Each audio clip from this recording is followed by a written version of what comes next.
Okay, recording for Hunter and Jacob and whoever else fifth period is needing this video. This is 2.8. This is the last section in the chapter, and we are representing measurements. A lot of what we're doing today is representing and finding significant figures, also called significant digits, okay? So they have that right here, sig figs. You hear some of the juniors and seniors talk about sig figs or significant digits, and basically this tells you how you are supposed to round, like what decimal place you're supposed to round to, okay? So like if we say there are 4 rules for sig figs, right? Like if you look at a number, like how many digits out of this number are significant, right?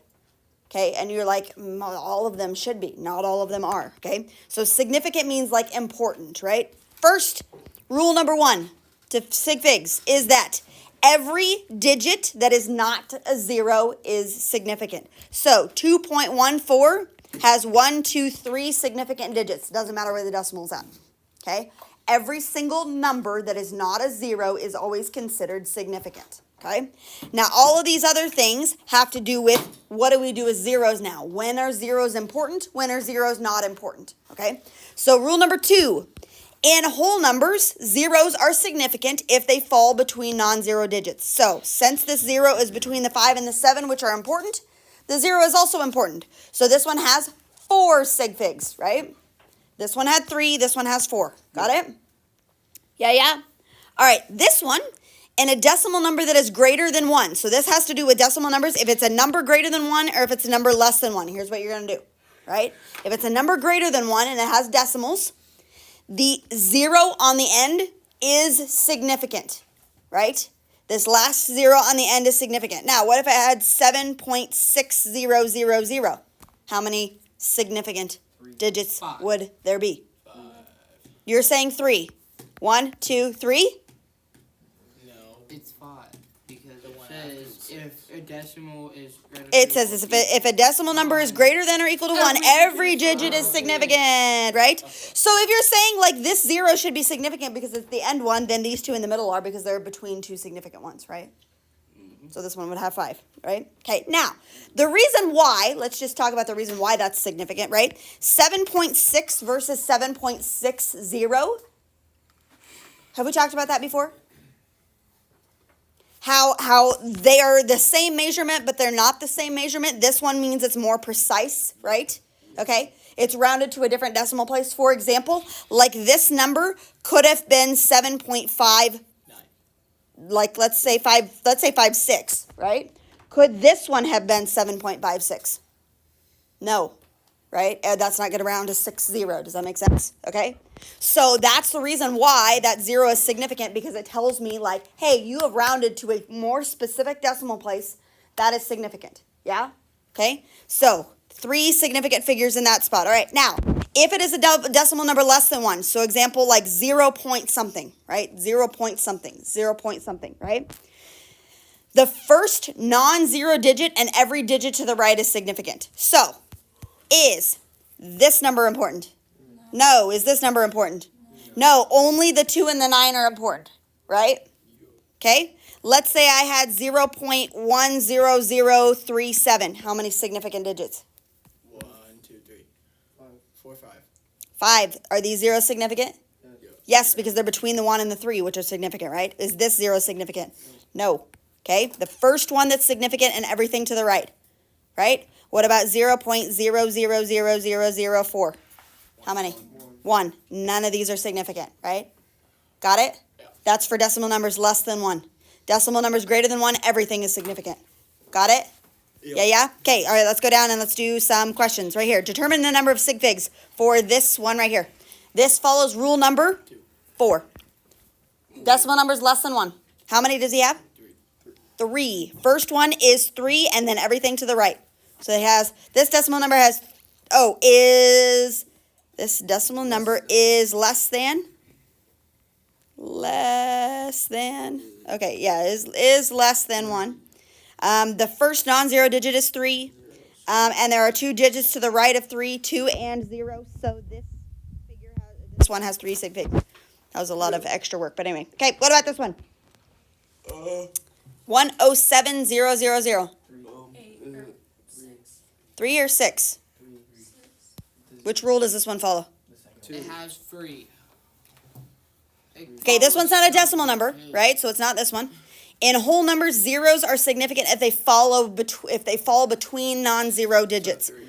So only 3. These ones are not significant. Okay, 107 is the only one. Because this is a whole number, zeros are only significant if they fall between non-zero digits. There is one zero that falls between 1 and 7. So there are 3 sig figs. Yeah. Okay, good.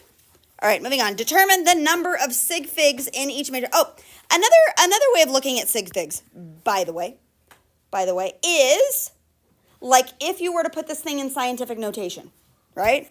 Like, do you know how to do scientific notation? Like this guy right here. If I put this guy in scientific notation, I would make him 1.07 times 10 to the 5th power. That's what he would look like, right? How many sig figs? 3. I get rid of all of the insignificant digits, right? Okay, this one, if I do this, he should be 3.20 times 10 to the negative 2nd power, right? 3 sig figs. Got it? Make sense? Yep. So like if you think about putting him in scientific notation, that will tell you how many sig figs you would need, right? Okay. All right, so let's go on to the next one. Should we do this one? Let's do the check. How many sig figs here? On A at the top. Little tiny one. 4? 1, 2, 3, 4. 4, because these two are not significant, so that's 4. What about this one? 1, 2, 3, 4, 5, 6. Is this 0 significant or not? No. No, so 6. All right? Yeah. Good. Example 2, find the possible range for the length of the segment using the correct number of sig figs. Okay, so because this is in increments of 1/4 of an inch, right? Like that's my measurement here. These are in 1/4 inches, right? I would round this probably to 1.5 inches. True? Okay. Now, what's the smallest it could be? Let me see if they go there. Maybe they don't go there. The measurement was given to the nearest 1/4 of an inch, so the possible range of measurements is within. Yeah. So, the next increment below would be 1.5 or 1 1/4 inches. The next increment above would be 1 3/4 inches, right? So, if it's anything bigger than, what's that mark? 1 3/8, which is 1.375. And if it's anything bigger than this one, he'll round to the other measurement. What's that? 1 5/8. 6/8 is 3/4. Okay? So those are the cutoff marks. It's halfway between, right? So if it's in between those pink lines, it's going to round to 1.5 inches. What if it's over here? It's going to round to 1 1/4. What if it's over here? It's going to round to 1 3/4, right? So it's the halfway distance from this mark to this mark, right? That's what I'm rounding to. So it says the range of the measurement. Okay, so the measurement was given to the nearest 1/4 of an inch, right? So the possible range of measurements is 1/2 times 1/4 or 1/8 of an inch on either side of the measurement that we have, right? Did we go 1/8 of an inch on either side? Yep. This one's 1/8 of an inch. This is 1/8 of an inch, right? Okay, on either side of the mark that we have, right? Okay, so the exact measurement is between 1 3/8 and 1 5/8, or they wanted them decimals. 1.375 and 1.625. Yeah. Those are my decimals that he could be in between. Yeah. So due to the precision of the ruler, because we're going to the 1/4 of an inch, anything bigger than 1.375 and anything smaller than 1.625 is going to round to 1 and 1.5. That makes sense? Weird. Okay, let's do this one. Find the possible range for the length of the segment. This looks like it is 2.2. Right? What's the increment below it? 2.1. What's the increment above it? 2.3. So, what are my marks in between? 2.15 is my cut mark. And 2.25. So, if it's anything lower than 2.25 or anything bigger than 2.15, it's going to round to 2.2. Otherwise, it's going to round to 2.1 and 2.3. Got it? So, the answer is? C. Okay, that was a lot of stuff. Does that make sense, kind of, ish? Yep. Okay, all right. Calculating with sig figs. All right, let's talk about adding and subtracting. When you add and subtract, You cannot have more digits to the right of the decimal place than either of the original numbers. Okay? So, adding and subtracting, you use the lowest number of decimal places in your answer. Okay? You cannot have more digits to the right of the decimal point than either of the original numbers. So that just means you take the lowest number of decimal places. So if I'm adding 2.1 plus 3.42, it would be 5.52, but what's the answer? No. How many decimal places am I allowed to do? How many decimal places am I allowed to do? I have to go with the lowest number of decimal places. So I can only have 1. So I'm going to round to 5.5. Yeah? Does that make sense? Okay? I can only do 1 decimal place because this one only has 1 decimal place. Got it? That's with adding and subtracting. You have to take the lowest number of decimal places. Okay? For multiplication, when using multiplication and division, the number of sig figs in the final product or quotient is determined by the original number that has the fewest number of sig figs. Okay? So, let's say I have 2.1 times 3.42. Somebody multiply those for me, would you? I don't know. I'm multiplying these together.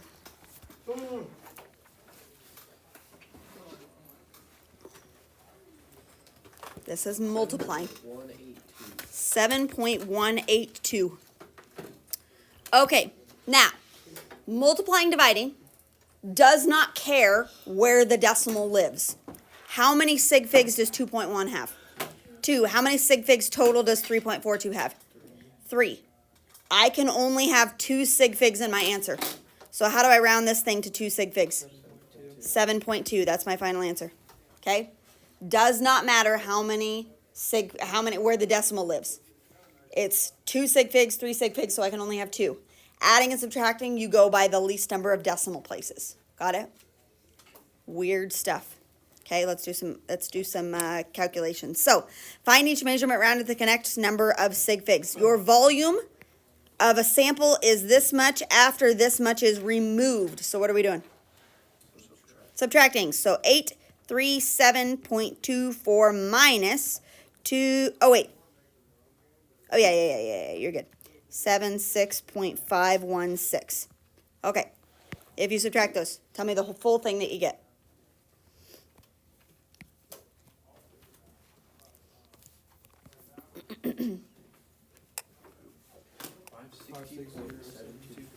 .724. Okay, so when we're adding and subtracting, we go off the number of decimals it has. How many decimals does this one have?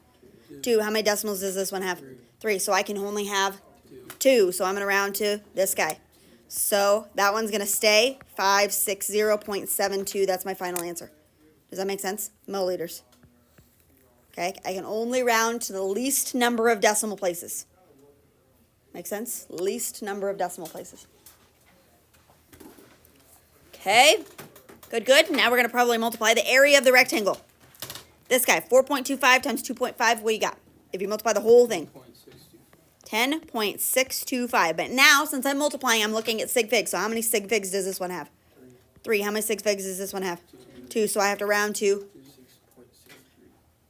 2 sig figs. 2 sig figs. This one's going to round to 11. That's weird. That's as accurate as my answer can be, right? 11, 2 sig figs, and that's in inches squared. Sig figs. Sig figs. I think Mr. Muth always had the rule for, like, every calculation you do, just give me 3 sig figs. 3 sig figs, 3 sig figs. Whatever. Okay? All right, difference between adding, subtracting, multiply, dividing, right? Good? Okay, let's go. Example 4. The world's second largest flower garden is, I don't even know how to pronounce that, in the Netherlands, which covers 79 acres and contains 7 million flowers. About 30 gardens work together each year to design the flower formations. How many gardeners? How many bulbs do they use in each square yard of the garden? Okay, so we're taking this many bulbs, 7 million bulbs, and we're dividing by 79. Yeah, yeah. Okay. All right. So, do they do it as a decimal? Oh, but then they want in square yards. Do you guys know how to do these?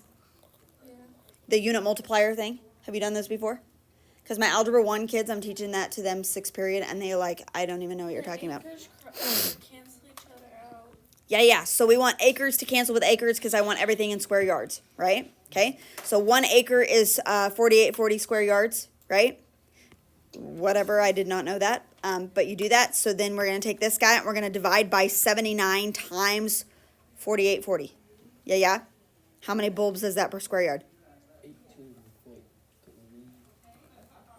18.3. Okay. All right. So because the number of bulbs is a quantity and not a measurement, here's the deal.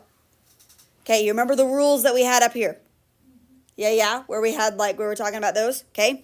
I look at this and I'm like, wait a second, 7 million only has 1 sig fig, right? So that means my answer can only be rounded to 1 sig fig.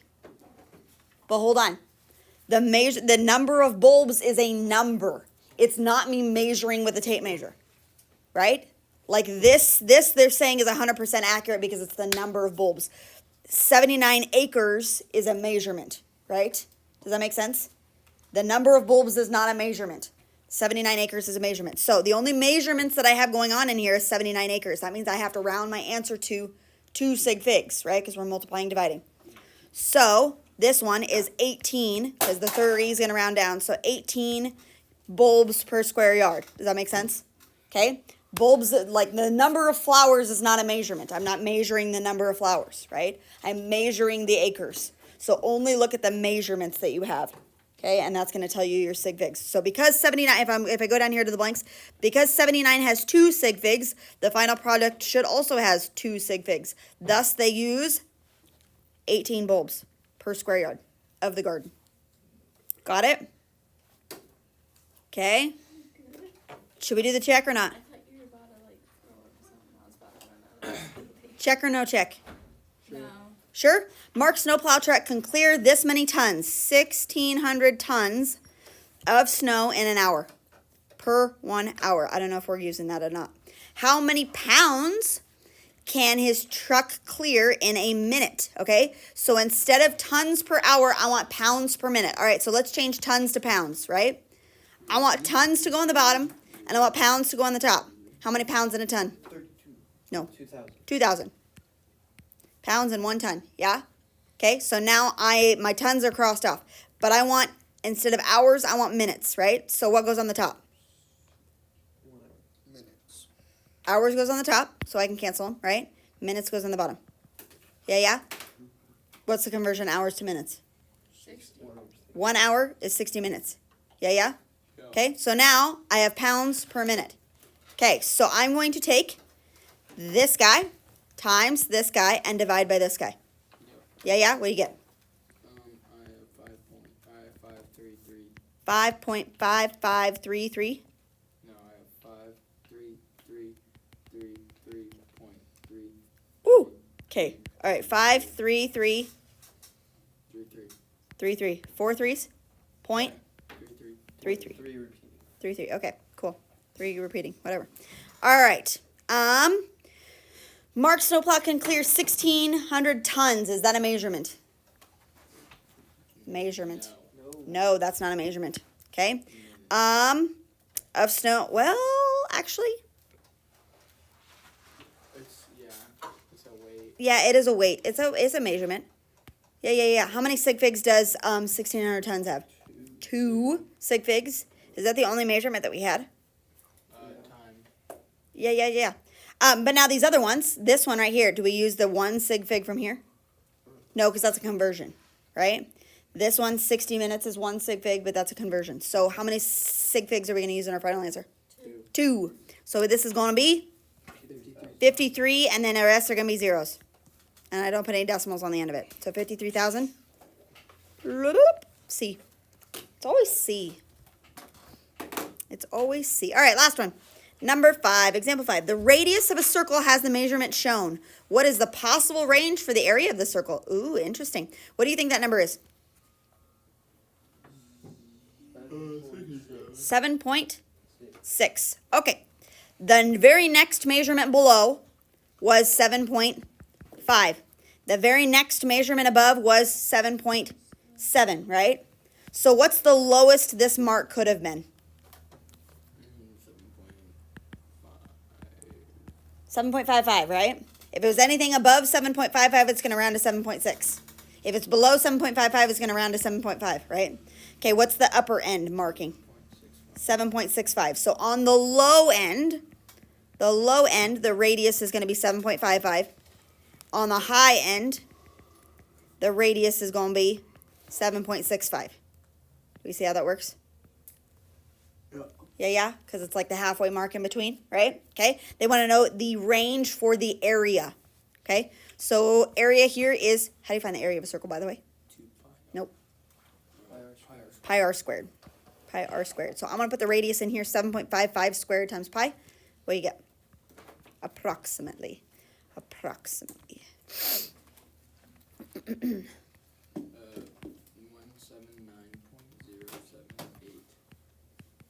Okay, all right, if you do pi r squared with 7.65, pi r squared, area equals approximately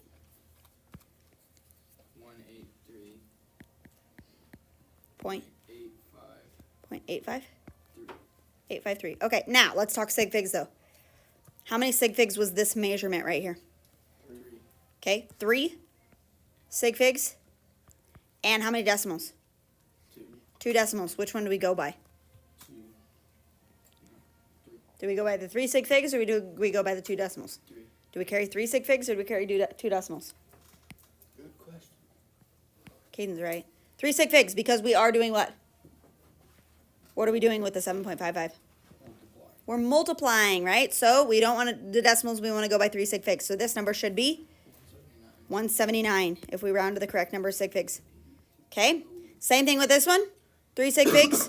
7.65 has 3 sig figs. So we're going to round to 184. So when it says what is the range of the possible area?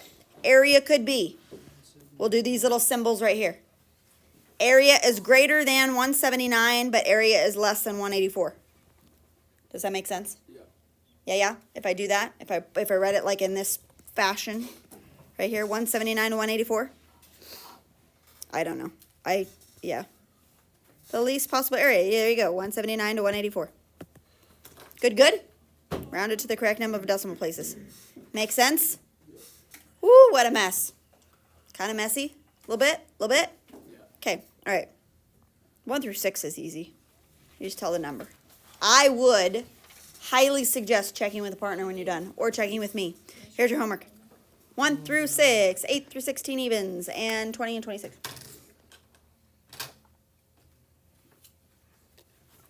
Okay. It takes a hot second to get these rules kind of figured out. What?